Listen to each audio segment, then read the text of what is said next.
Sometimes somebody's about to tell you a story that you know. It's a Gemara story, it's Moshe Rabbeinu's story. You heard the story before. Mishbirei Yam is teaching you both musar about behavior and also how to really be a chacham. How? Never ever interrupt the story even if you know the story. Meaning, you heard the story of Kriyat Yam Suf how many times? X amount of times. You heard the story of Moshe Rabbeinu coming from Mount Sinai how many times? X amount of times. There's a mitzvah we're obligated to do every single year on Pesach. That you are obligated all night to study all night everything that happened from Mitzrayim all the way to Mount Sinai. Even if you are Rav Kanievsky, even if you are the Gdol Ador, you're obligated with the same mitzvah as us little people. Why? Go over the story again. But I heard it last year, and the year before, and the year before, and the year before. Go over it again. Number one, you could understand something new from the same story all the time. Because Torah, it never ends. That's number one. Number two, if someone is about to tell you a story, and you interrupt and saying, I heard it, you could be ruining something for them. Number one, maybe they wanted to try something out by teaching somebody, and you just stole that opportunity for them. Now this guy that was about to teach you something, all he needed was one student to say, wow, what a story, and he was going to become a Mesakeh Rabbi. He was going to start teaching people every week, and he was actually going to succeed and get people to do tshuva every week. And every week people do tshuva, people go to HaShem, people do this. But you ruined it. Why? You thought, oh yeah, I heard it already. Already destroyed his confidence. He now wants to go back to be an engineer now. He wants to go back and go cut hair again. He doesn't want to be a teacher anymore. Why? You said I heard it. The magnitude of you saying I know, you just destroyed millions of lives potentially. Two, second reason. Many times, if you're a speaker, you actually learn while you speak. If you speak out loud, you're learning.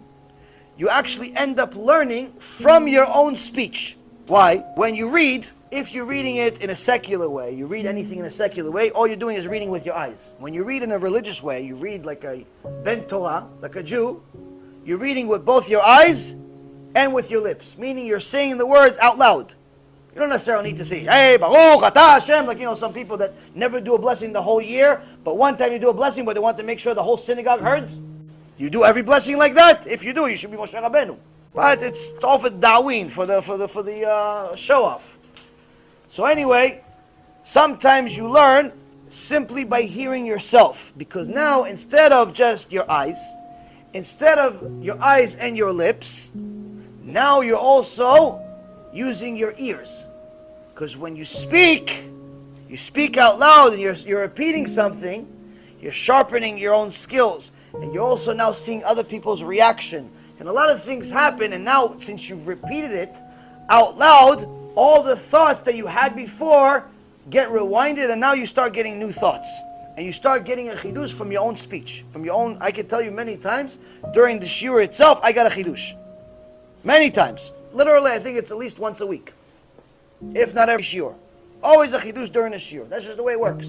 So now, if somebody's about to give you a chidush, or some story that you heard 1,000 times already, and you say, no, I know already, and you cut their story up in half, tell them, no, I know, you could have potentially just killed their chidush. Then now they're not going to get a chidush because of you. So the character trait that we all have to develop is to have enough patience to let people finish what they're going to say. Even if you heard it. Especially if it's Torah. Especially if it's Torah.